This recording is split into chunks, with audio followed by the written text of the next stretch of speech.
ఎన్క్రిప్షన్తో పాటు ఎవరికి యాక్సెస్ ఇవ్వాలి, అంటే వాళ్ళ రోల్ ఏంటి, రెస్పాన్సిబిలిటీ ఏంటి, ఎస్సీఆర్టీలో వాళ్ళకి ఎంతవరకు యాక్సెస్ ఉండాలి. ఇంకో పక్కన అధ్యక్ష యూనిక్ క్వశ్చన్ పేపర్ అధ్యక్ష, ఇది గౌరవ సభ్యులు తెలుసుకోవాల్సిన అవసరం ఉంది. షిఫ్ట్ వారిగా ఎగ్జామ్ జరిగినప్పుడు ప్రతి షిఫ్ట్లో అదే ప్రశ్నలు వస్తాయి, కానీ పక్కన ఉన్న వాళ్ళకి ప్రశ్నలు జంబుల్ అవుతాయి. సో నాకు ఫస్ట్ క్వశ్చన్ వేరు, నా పక్కన ఉన్న వాళ్ళకి ఫస్ట్ క్వశ్చన్ వేరు.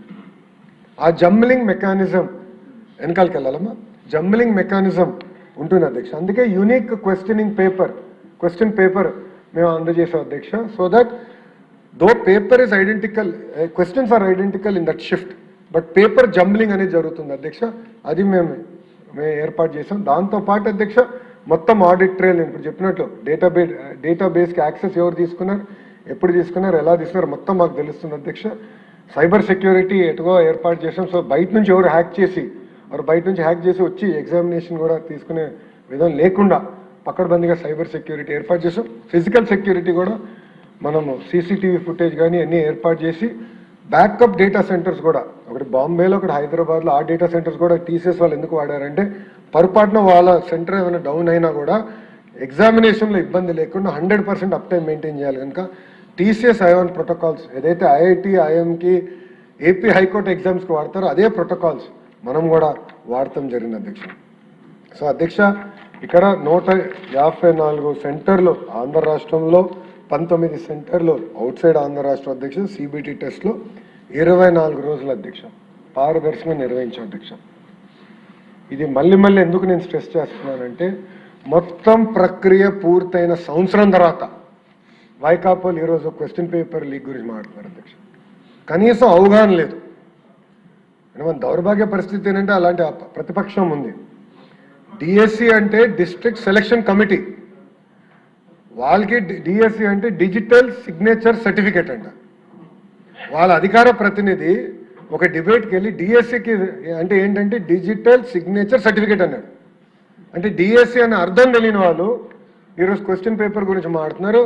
ఎంత పారదర్శకంగా అంటే రొబస్ట్ సిస్టమ్ టీసీఎస్ ఐఎన్ ఏదైతే ఐఐటి ఐఎం ఏపీ హైకోర్టు వాడుతుందో ఆ సిస్టమే మనం వాడతాం జరిగింది అధ్యక్ష. దాని తర్వాత అధ్యక్ష అక్కడితో మేము ఆగలా. డిక్లరేషన్ ఆఫ్ రిజల్ట్స్, ఇది చాలా ఇంపార్టెంట్ పాయింట్ అధ్యక్ష. ఫస్ట్ మేము ఏం చేసామంటే ఎగ్జామ్ మొత్తం పూర్తయిన తర్వాత ఎగ్జామినేషన్ కీ విడుదల చేసాం. దానిపైన విద్యార్థుల దగ్గర నుంచి ఫీడ్బ్యాక్ తీసుకున్నాం. ఈ కీ విడుదల చేసి ఆయన అబ్జెక్షన్స్ ఉంటే మాకు తెలియజేయండి అని చెప్పాం.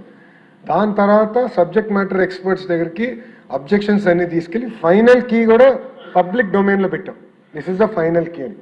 దాని తర్వాత నార్మలైజేషన్ ఆఫ్ స్కోర్ చేసి అది పబ్లిక్ డొమైన్లో పెడతాం జరిగింది అధ్యక్ష. డిస్ట్రిక్ట్ మెరిట్ లిస్ట్ కూడా పూర్తి చేసి మొత్తం ఆన్లైన్ మెకానిజం డైరెక్ట్ ప్రతి ఎవరైతే ఎగ్జామ్ రాశారో వాళ్ళకి SMS పంపించాం అధ్యక్ష. క్లిక్ చేస్తే డైరెక్ట్గా వాళ్ళ ఎన్ని మార్కులు ఏ సబ్జెక్ట్లో వచ్చిందనేది వాళ్ళకి తెలుస్తుంది అధ్యక్ష. SMS పంపించింది ప్రభుత్వం. వాళ్ళు ఎక్కడికి వెళ్ళి ఎత్తుక్కోవాల్సిన అవసరం లేకుండా డైరెక్ట్గా వాళ్ళకి మేము SMS పంపిస్తాం జరిగింది అధ్యక్ష. దాంతోపాటు అధ్యక్ష నెక్స్ట్ స్టెప్ వచ్చేగల సర్టిఫికేట్ వెరిఫికేషన్ అధ్యక్ష. ఇది చాలా ఇంపార్టెంట్ పాయింట్ అధ్యక్ష. 16,291 మందికి క్యాండిడేట్స్ కన్సిడర్ అయినప్పుడు 722 మందికి మనం ఇవ్వలేకపోయాం అధ్యక్ష. దాంట్లో కారణం కూడా ఏంటంటే అధ్యక్ష ఒక ర్యాంకింగ్లో local reservation, horizontal reservation, management wise vacancies, post preference, eligibility conditions, statutory government orders పాటించినప్పుడు కొంతమందికి అవకాశం రాలేదు అధ్యక్ష. సో చాలా పకడ్బందీగా సర్టిఫికేట్ స్టేజ్లోనే చాలా స్పష్టంగా వెరిఫై చేస్తాం జరిగింది అధ్యక్ష.